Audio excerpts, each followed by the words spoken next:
pourrait croire avec cette petite musique très fleur bleue à la Amélie Poulain que le couple, c'est simple, doux et sucré. Mais si vous écoutez cet épisode, c'est que vous vous doutez qu'il faut gratter un peu la surface d'une photo souriante pour comprendre les mécanismes d'un couple qui fonctionne. Parce que rester amoureux, c'est un travail quotidien, surtout si tu rajoutes à ça des enfants qui viennent pomper ton énergie et mettre à rude épreuve ta patience, mais aussi l'image que tu as de toi.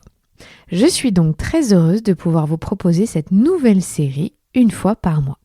Leur secret sauce, ce sont des couples avec enfants qui viennent se livrer au micro de la matrescence pour partager un petit bout de leur intimité et raconter les aléas de la vie de famille. Cet épisode est disponible dans son intégralité et en exclusivité sur la plateforme Patreon, www.patreon.com/Clémentine Sarlat. Dans ce deuxième épisode de leur Secret Sauce, j'ai le plaisir d'accueillir Léa et Capucine.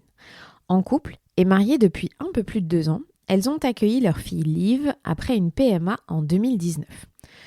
Alors on entend très régulièrement que les couples lesbiens gèrent mieux l'arrivée d'un enfant, que le déséquilibre est moindre parce que très peu influencé par le patriarcat.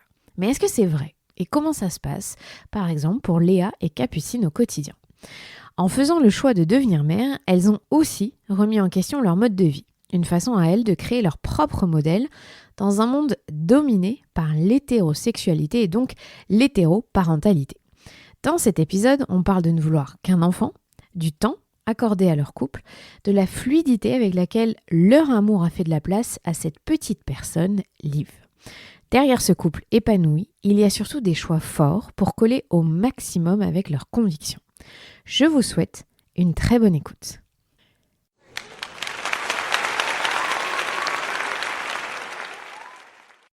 Salut les filles, alors j'ai en face de moi, par écran interposé malheureusement, mais bon, vous êtes au Portugal, je pouvais pas prendre l'avion. Léa et Capucine, ça va ? Oui, ça va. Ça va. Mais j'aurais bien pris l'avion, sincèrement, finaise, je serais bien venue vous voir Avec plaisir, un jour. Ne sois pas déçu, il fait pas beau aujourd'hui. Non, je sais, mais franchement, juste prendre l'air et aller voir autre chose, ça fait du bien. Et puis, on sait que demain, il fera sûrement meilleur qu'ici.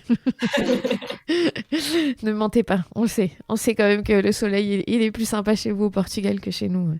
Pour l'instant, en tout cas, en hiver. Alors, on va parler de leur secret sauce. Donc, c'est votre secret sauce en tant que couple.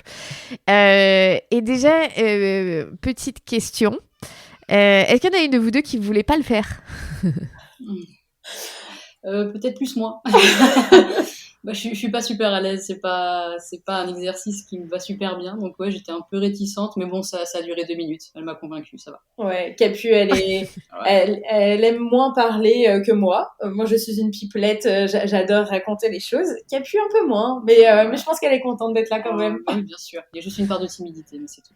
Ça va le faire. C'est ce que je comprends. Et d'ailleurs, franchement, dans les couples, il y a toujours un comme ça, tu vois. Il y a toujours un, il est hyper à l'aise de raconter l'histoire et l'autre, il est là, t'es sûr ? Bon, d'accord, je le fais parce que je t'aime. Hein, mais... Alors, déjà, ça fait combien de temps que vous êtes ensemble ? Ça fait 5 ans et demi, mais ça fait plus de 10 ans qu'on se connaît, parce qu'on était amis avant d'être ensemble. Et ça fait 2 ans et demi qu'on est mariés. C'est ça. Ouais. Au bout de combien de temps vous avez décidé de faire un enfant ? En fait, on en a parlé dès le départ, ça c'est sûr. Ouais. C'est moi qui en ai parlé parce que c'était un désir chez moi qui était très fort depuis très longtemps.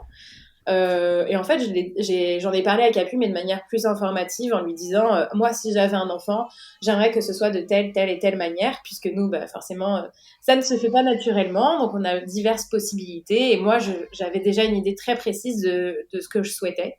Donc j'en ai parlé plutôt de manière informative à Capu, et c'est comme ça en fait que voilà, la conversation a commencé à ce sujet. Tout à fait. Et puis au bout de combien de temps vraiment on a lancé la machine ? C'était fin 2019. Ça faisait quoi ? Ça faisait 2 ans qu'on était ensemble ? Ouais, à peu près, ouais. Ça faisait 2 ans qu'on était ensemble, donc c'était pas si vieux à l'échelle de notre couple, mais ça faisait très très longtemps qu'on se connaissait et très bien. Donc c'est pour ça aussi que ça nous a permis de mettre les choses en route plus rapidement, parce que voilà, on avait un long passif quand même, toutes les deux. Ouais. Et Liv, elle est arrivée au bout de combien de temps ? Alors, on a eu beaucoup de super chance. rapidement. Ouais, super rapidement, puisque moi, j'avais une forme d'endométriose, donc je pensais que ça allait prendre beaucoup de temps. C'est pour ça qu'on a commencé aussi assez tôt. Et finalement, dès le premier essai, elle est arrivée. Capu, elle arrêtait pas de me le dire. Ah Toi, ouais. t'en étais sûre? Moi, j'en étais persuadée.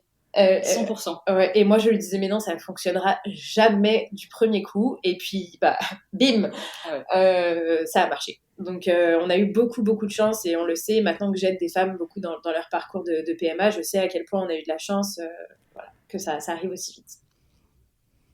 Bah, tant mieux. Franchement, c'est comme tu dis, même si c'est une surprise et que tu avais d'autres attentes, c'est toujours mieux quand ça se passe dans ce sens-là. Donc, on est là pour parler de votre couple, puisque le couple parental, c'est quand même un vaste sujet. Qu'on soit homosexuel, hétérosexuel, peu importe, ça chamboule forcément un petit peu d'avoir des enfants. Déjà, est-ce que avant d'avoir Liv ou même toujours maintenant, vous avez une habitude de parler de votre couple, d'échanger. Je sais, tu vois, il y a des couples, ils prennent des rendez-vous une fois par semaine, ils se font un dîner ensemble et ils discutent, ils abordent des thèmes, ou pas du tout, c'est au quotidien, au jour le jour. Bah oui et non. Oui, si, ça nous arrive de parler de notre couple. Par contre, on prend pas rendez-vous. Non, on prend pas rendez-vous. Non, ça vient comme ça va. Ça peut être dans la voiture, au resto, sous la douche. On parle, mais il n'y a pas de, voilà, on ne donne pas rendez-vous, quoi. Ouais, mais oui, on essaye et on essaye de le faire de plus en plus. Je pense que même depuis qu'on a Liv, on le fait plus. Ouais. Mais il y a plus de sujets. Il y a plus de sujets et puis on sait que vaut mieux poser les choses petit à petit et le plus vite possible quand il y a quelque chose qui se passe, un événement, voilà, plutôt que de faire monter un peu la pression de la cocotte minute et qu'il y en ait une des deux qui finisse par exploser. Parce que c'est déjà arrivé par le passé qu'on fonctionne comme ça et on s'est dit ça c'est plus possible maintenant qu'on a un enfant. Ça marche pas. Non. Donc vous avez réajusté ouais. en ayant eu un enfant quand même. Quand même. C'est quoi pour vous le plus gros chamboulement qu'il y a eu après l'arrivée de votre fille ? Alors, personnellement, je dirais que j'ai arrêté de travailler. Donc, ça serait ça mon plus gros chamboulement. Parce que j'étais quand même très active avant. Mais sinon, chamboulement, non, pour moi, c'était que du positif.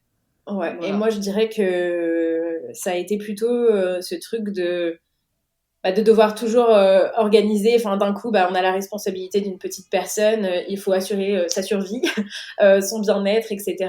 Et puis on sort plus acheter une baguette de pain comme avant en mode détente. Enfin voilà, moi ça a été le côté perte un petit peu de spontanéité. Et nous on est des personnes très très très spontanées, voire trop spontanées oui. parfois. On fait beaucoup les choses sur les coups de tête et ça c'est vrai qu'au début j'étais un peu moi en panique en me disant waouh le coup de tête c'est plus possible alors qu'en fait si la suite de l'histoire nous a montré que si on a su garder quand même une part de notre spontanéité mais qu'on a dû adapter. Donc ça a été ça moi mon chamboulement perso, ça a été de perdre un peu de ça. N'empêche, c'est pas si mal que le Covid soit tombé à ce moment-là parce que de toute façon, tu pouvais quand même de base être un petit peu moins spontané, donc c'était même pas lié à la naissance de votre enfant ou quoi que ce soit. Exactement. Beaucoup de maisons à ce moment-là, c'est sûr. Ouais. Et donc, c'est marrant, Capucine, c'est-à-dire, donc, dans votre organisation, tu n'as pas porté Liv, mais c'est toi qui t'es arrêtée de travailler. Exactement. Oui, on fait toujours les choses à l'envers. ouais, non, ça a été... Ou pas, hein, justement. Ouais, c'est vrai, ou pas. On casse un peu les codes, mais ça fonctionne. En fait, ce qu'il faut expliquer, c'est qu'on a complètement redesigné notre vie par rapport à l'arrivée de notre fille. On a tout changé parce que justement, on voulait être impliqués l'une et l'autre et passer le plus de temps possible avec elle et globalement toutes les trois. Donc quand j'ai su que voilà on allait avoir un bébé, nous on avait un café en fait à Porto, donc au Portugal où on habite, et on a tout de suite mis en vente le café parce qu'on s'est dit que ça allait être complètement incompatible avec notre vie. Et on s'est dit, on préfère que ce soit ric-rac et être dans une situation où je vais être en congé maternité, Capu au chômage, et on sait pas trop financièrement comment on va faire, mais au moins on sera toutes les trois, plutôt que de nous dire, non, on garde à tout prix notre source de revenus, et tant pis. Vraiment, on a fait un peu les folles quand on a fait ça, mais on a préféré tout lâcher et complètement redesigner notre vie et réinventer un fonctionnement qui puisse s'adapter en fait à l'arrivée de notre fille. Et donc petit à petit, ça s'est fait comme ça. Moi, je me suis remise à travailler, mais de la maison, parce que je travaille dans la communication par ailleurs, donc c'est facile pour moi en fait de travailler de la maison. Et puis Capucine s'est mise à s'occuper de plus en plus de Liv, et voilà, jusqu'à devenir Mère au foyer. une mère au foyer, ce qui est très loin de son job de base, qui est d'être barmaid.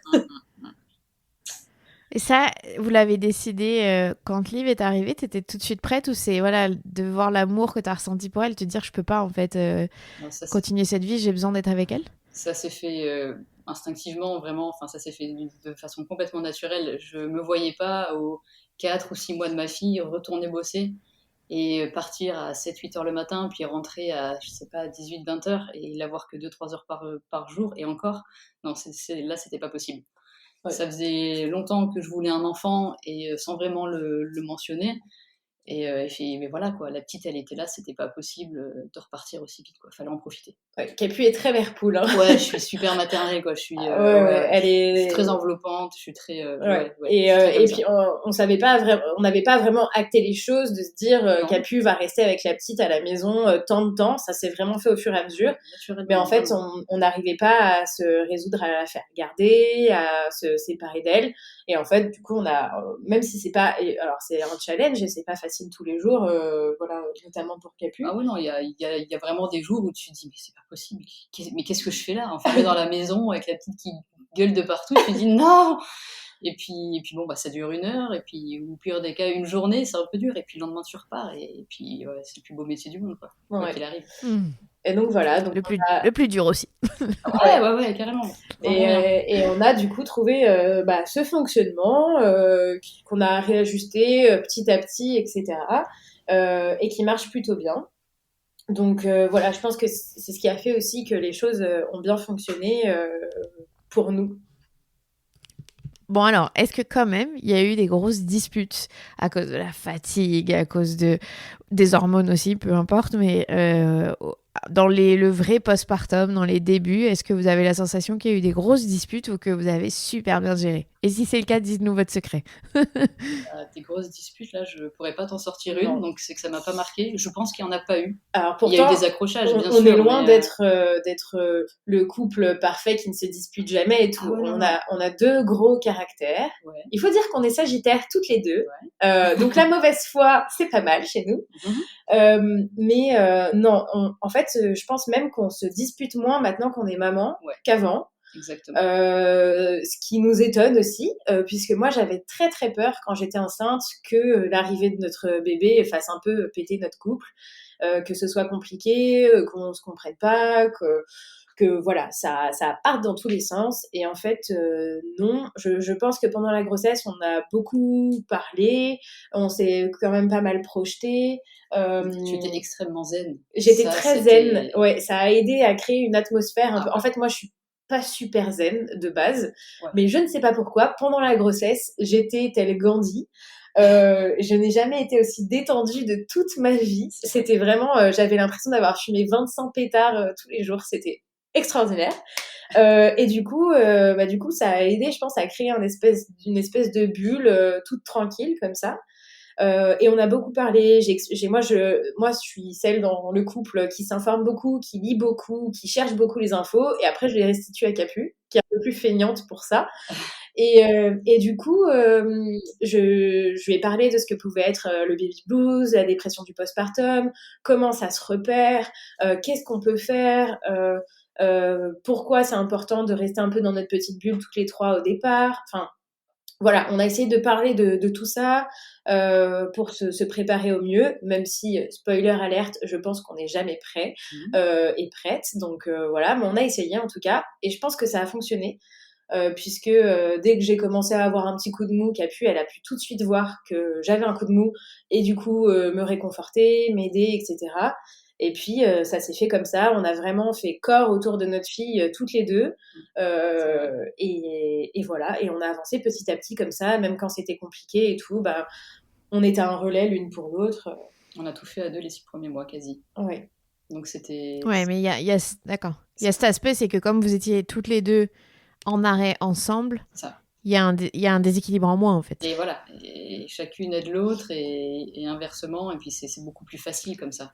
Tu parlais de fatigue, toutes ces choses-là, moi je l'ai très peu ressenti. Honnêtement, je suis une très grosse dormeuse, je suis une marmotte vraiment, et je l'ai très très peu ressenti. Donc c'est que c'était bien équilibré quoi. Ouais. Et puis que t'es pas reparti travailler tout de suite, contrairement à la plupart des couples Oui, où on n'a pas ce luxe. ça c'est Enfin, le deuxième parent. Exactement. bien sûr. Mais du coup, ça, c'était un risque et c'était compliqué aussi pour nous parce que financièrement parlant, c'était. Enfin voilà, elle avait le chômage portugais, mais c'était à peu près 450 balles par mois. Donc, Ouais. autant te dire que c'était compliqué. Ouais, tu serres un peu les fesses, Donc, quoi. on était un peu stressés du côté financier de la chose. Mais pour autant, c'était tellement précieux ce qu'on vivait, et c'était tellement chouette qu'on a préféré un peu se mettre en péril financièrement. Plutôt que d'assurer nos arrières. Et voilà. Donc, heureusement pour nous, ça va.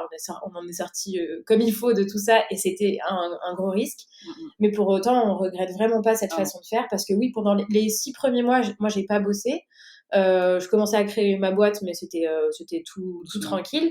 Donc vraiment, ouais, les 6, même 6, 8 premiers mois, on était... voilà, tout le temps, on partageait tout en fait. On a partagé tout ce qui est tâches ménagères, mais tâches aussi liées à notre enfant et on a tout fait ensemble. Alors, est-ce que, en tant que couple homoparental, vous avez, on le sait, peu d'exemples auxquels vous identifiez. Tu en as fait un article de blog d'ailleurs, Léa, sur votre site. Est-ce que vous avez la sensation que c'est un inconvénient ou un avantage ? Pour moi, c'est un avantage. Ouais, parce que tu te compares pas, tu te sens pas en concurrence, tu dis pas que tu fais moins bien ou mieux, non. C'est un mal pour un bien quand même. Ouais, moi je pense que ça nous aide à nous libérer justement de certains préjugés, prérequis imposés par la société et par le système patriarcal. Et donc, en fait, vu qu'on ne colle pas en tout point à des situations qui sont déjà préétablies dans la société, ça nous permet du coup d'avoir une plus grande liberté de mouvement et de pouvoir un peu inventer les choses comme on le souhaite. On fait un autre sauce, quoi.